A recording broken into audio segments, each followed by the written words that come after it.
A temporary road was supposed to be built today off 295 to help residents get to their homes, but ABC 6 News anchor Alyssa Azar went there today. She didn't find any roads. She also didn't find any workers.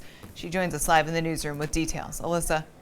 Tiffany, the interesting thing about this is the mayor of Johnston said crews would be back on Belfield Drive today to build and finish that temporary road to 295. But when we were there was no temporary road and no crews. The road would help residents travel to and from their homes when the evacuation order is lifted.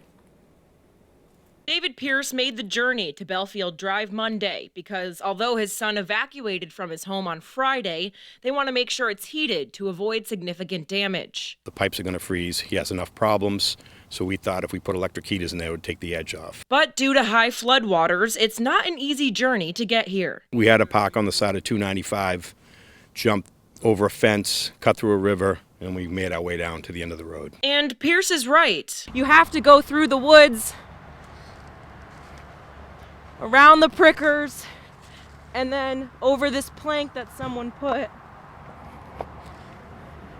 and then through the fence, and then climb up to where your car is parked on the side of the highway. Meanwhile, Anthony Amalfitano, the owner of Anthony's Oil, is working with the town to deliver oil to customers without heat on Belfield Drive. Whatever we have to do to get them heat. It's going to be really cold this week.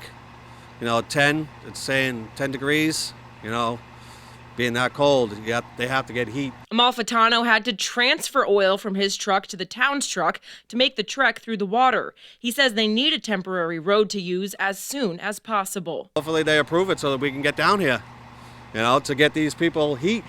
They need it. They'll freeze. Pipes will freeze and everything. Homes will be destroyed.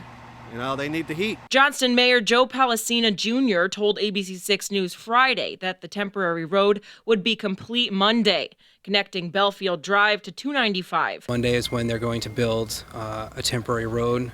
But there are no crews and no temporary road in sight, and our messages to Palacina's office haven't been returned. It's frustrating to say the least. He's stuck either here or not here. He's missed work several times because of this. And it just seems like they're getting the runaround. They're telling them what they want to hear, but then, they were getting passage through, then they weren't, then they were going to open the street, then they weren't, then they were, then they weren't. So I don't think anybody really knows what's going on. Now, in addition to the mayor's office, we have reached out to the town councilor who represents this district, the police department, and the governor's office to see what's going on. We only heard back from the governor's office with a spokesperson referring us to RIDOT. The DOT did not return our messages tonight, but we will update you on air and on abc6.com as we learn more. Tiffany, back to you. Holding them accountable.